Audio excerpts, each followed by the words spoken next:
So hello positive people, welcome to another video. तो इस video में अपन जो है ओम्स लॉ के बारे में डिस्कशन करेंगे और कॉम्बिनेशन ऑफ रेजिस्टर्स के बारे में डिस्कशन करेंगे। ठीक है, ये अपना 7वां वीडियो ऑफ करंट इलेक्ट्रिसिटी। ठीक है, तो ओम्स लॉ क्या होता है ये तो 10वीं में हर कोई पढ़ रखा है, फिर भी मैं बता देता हूँ कि ओम्स लॉ क्या होता है।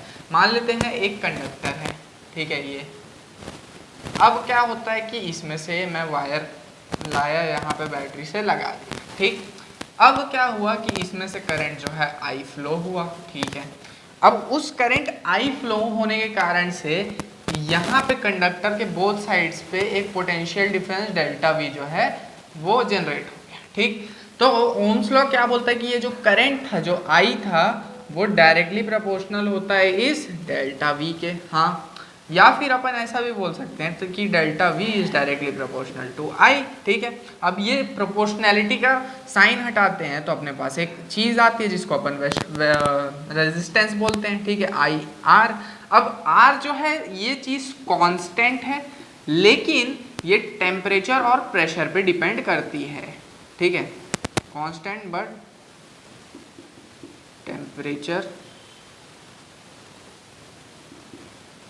टेम्परेचर प्रेशर पे डिपेंड करती है रेजिस्टेंस। ठीक है, तो यहाँ से मेरे पास एक चीज़ आ जाती है, V equals to I are.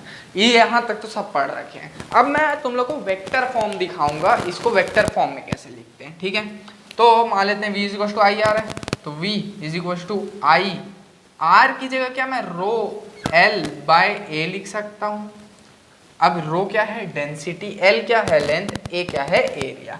अब L को मैं नीचे ले आता हूँ तो ये क्या हो जाएगा V बाय L। अब पोटेंशियल पर यूनिट लेंथ हमेशा याद रखना इलेक्ट्रिक फील्ड होता है, is equals to I rho by A लिख सकता हूँ। अब V बाय L क्या हो जाएगा electric field, E is equals to I rho by A. अब रो तो वैसे ही रहेगा, आई बाय ए कहीं देखेला लगता है क्या? हाँ, करंट डेंसिटी तो J लिख सकता हूँ क्या इसको? हाँ, तो electric field vector is equals to rho times J vector. यहाँ से मेरे पास क्या बोलते हैं ओम्स लॉ का वेक्टर फॉर्म आ जाता है। अच्छा, वेक्टर फॉर्म। ठीक ठीक, अब जो है मैं कॉम्बिनेशन ऑफ रेजिस्टर्स के बारे में बात करने वाला हूँ। सबसे पहले कॉम्बिनेशन ऑफ रेजिस्टर में आता है सीरीज कॉम्बिनेशन। ठीक है, सीरीज कॉम्बिनेशन। सीरीज कॉम्बिनेशन में क्या होता है यार, सब रजिस्टर को एक साथ जोड़ देते हैं लाइन से। हाँ, यही होता है। तो ये मान लेते हैं R1 है, ये R2 है, ये R2 है, तीनों को जोड़ दिए, यहाँ लगा दिए बैटरी, ए हो गया। अब मान लेते हैं यहाँ से करंट गया I। ठीक, I गया, पहले रजिस्टर में गया तो I ही जाएगा, इसमें भी दूसरे में गया तो यहाँ भी I ही जाएगा, तीसरे में गया तो यहाँ भी I ही जाएगा। मतलब अगर तीनों रजिस्टर से होता हुआ जाए तो करंट चेंज नहीं होगा, लेकिन बट क्या होगा, इसका पोटेंशियल V1 हो जाएगा, इसका पोटेंशियल V2, इसका पोटेंशियल V3, तीनों का अलग अलग पोटेंशियल हो जाएगा। तो यहाँ से मेरे पास एक चीज़ आ जाएगी, that is V is equals to V1 plus V2 plus V3। अब V1 क्या है IR1 plus IR2 plus IR3। ठीक है, और यहाँ का ये जो V है वो क्या है IR net resistance is equals to I common निकाल लूंगा तो यहाँ आ जाएगा R1 plus R2 plus R3। ठीक है, आई से आई कट जाएगा, नेट रेजिस्टेंस जब सीरीज में होगा उसका एक फॉर्मूला मिल जाएगा मेरे को, क्या R1 plus R2 plus R3। तो लीजिए देवी और सज्जनों, यहाँ पे रेजिस्टेंस का सीरीज में एक फॉर्मूला निकल के आ गया है। ठीक है ठीक है, और अगर पैरेलल में होगा तो क्या होगा, तो चलो पैरेलल की बात कर लेते हैं। पैरेलल कॉम्बिनेशन, एक चीज और याद रखेंगे, अगर ये रेजिस्टेंस 1 2 3 करके अगर n ठोक है तो नेट रेजिस्टेंस क्या होगा n टाइम्स ऑफ R होगा। ठीक है, अगर n ठोक है तो इसको भी याद रखेंगे। ठीक, और सबका रेजिस्टेंस R है, इक्वल है, तो ठीक है, इक्वल रेजिस्टेंस n ठोक है तो ठीक है ठीक है। पैरेलल कॉम्बिनेशन, पैरेलल कॉम्बिनेशन में क्या होता है, ऐसे जोड़ देंगे, क्या बोलते हैं, पहले सर्किट डायग्राम बना लेते हैं। ऐसे गया, ये पहला R1, ये दूसरा R2, ठीक है, दो ही ठोका बनाते हैं अभी।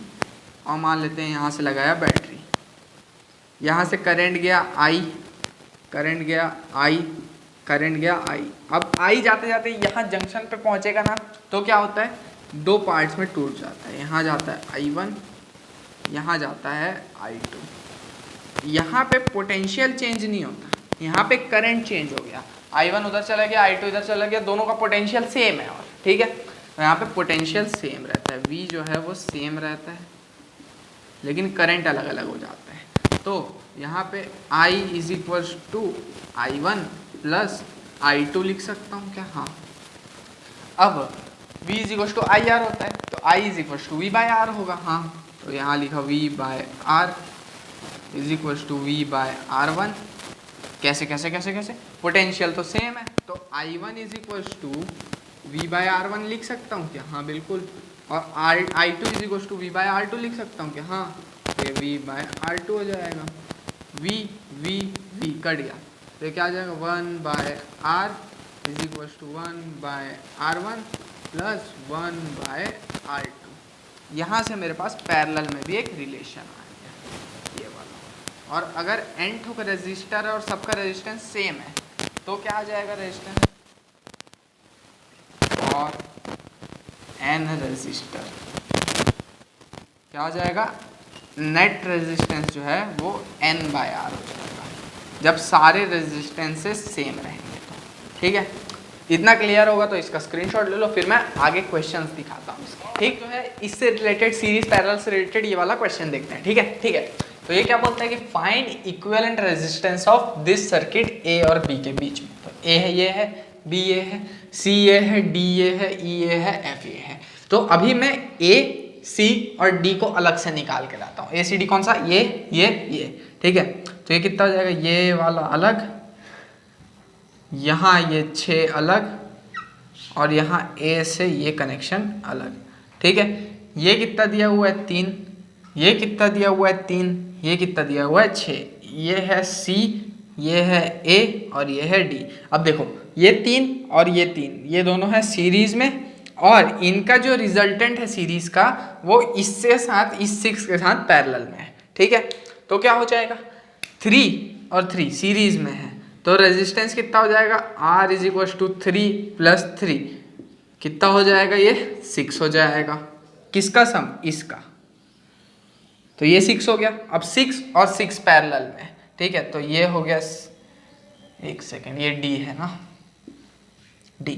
ठीक है, तो अब यहाँ पे क्या हो गया, यहाँ पे आया 6 और यहाँ पे आया, यहाँ पे भी 6। अब दोनों पैरेलल में है, ये A है और ये D है, तो क्या होगा, 6 और 6 पैरेलल में, तो कितना हो जाएगा, 1 by R is equals to 1 by 6 plus 1 by 6। तो ये क्या हो जाएगा, 2 बाय 6 मतलब 1 बाय 3। तो R कितना हो जाएगा, 3। मतलब क्या है, इसकी जगह, इन 3 की जगह A और D के बीच में कितना मिल गया मेरे को, इसकी जगह मेरे को मिल गया 3। ठीक है, ठीक है। अब किसको उठाएंगे अपन, A D E को उठाएंगे। ठीक है, तो AD के बीच में कितना मिल गया नेट रेजिस्टेंस, मेरे को 3 मिल गया, तो ये बनाया 3, ये A, ये D, ये 3, D से E के दिया हुआ है 3, ये 3, और E से A के बीच में दिया हुआ है 6, ये है 6। ठीक है, ये है E। अब कितना हो जाएगा, 3 और 3 सीरीज में, सीरीज में मतलब 3 प्लस 3 6, 6 और 6 फिर से पैरेलल में, तो A और E के बीच में कितना बचेगा, बताओ यार, बताओ कितना बचेगा। अभी कैलकुलेट किए थे, क्या उतना ही आएगा, हाँ, तो ये आ जाएगा मेरे पास 3 A और E के बीच में। कैसे आया, 3 और 3 सीरीज में, तो ये 3 प्लस 3 6, 6 और 6 पैरेलल में, तो 1 by 6 plus 1 by 6, 1 by 6 2 by 6 हो जाएगा, तो 1 बाई 3 आ जाएगा, तो 3 आ जाएगा रिजल्टेंट A और E के बीच में। अब मैं लूंगा A E F। ठीक है, ध्यान से देखना, अब लूंगा क्या, A, ये A, ये E और क्या दिया जी F, यहाँ पे 3 है ये F, ये भी 3, ये भी 3 और इसके बीच में यहाँ दिया हुआ है मेरे को 6।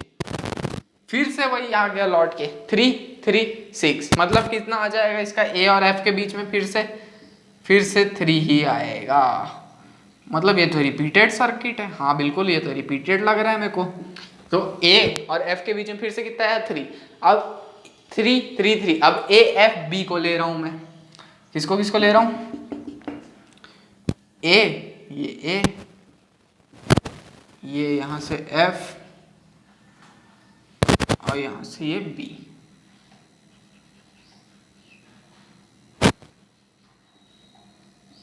ये F, ये B, ये 3, ये 3, ये 3। अब ये 3 और ये 3 सीरीज में, बाकी उसके साथ ये पैरेलल में। तो ये 3 प्लस ये 3 कितना हो जाएगा मेरे पास? 6 हो जाएगा इसका। तो मेरे पास क्या बचेगा यहाँ पे F और B के बीच में, मतलब A और B के बीच में। देखो ये 3 और ये 3 सीरीज में हो गया, तो 3 प्लस 3 6। तो A से B के बीच में एक 3 यहाँ बचेगा और एक 3 यहाँ बचेगा। 3 और 3 क्या बोलते हैं कि इसमें है पैरेलल में। तो ये A, ये B, तो 1/3 प्लस 1/3, तो ये हो जाएगा 2/3, 2/3। तो नेट रेजिस्टेंस कितना आ जाएगा? 3/2, दैट इज 1.5। ठीक है, तो यहाँ पे अपने पास इसका नेट रेजिस्टेंस जो है वो आ जाएगा 3/2। ठीक, होप क्लियर हो गया। क्लियर हो गया तो स्क्रीनशॉट। ठीक।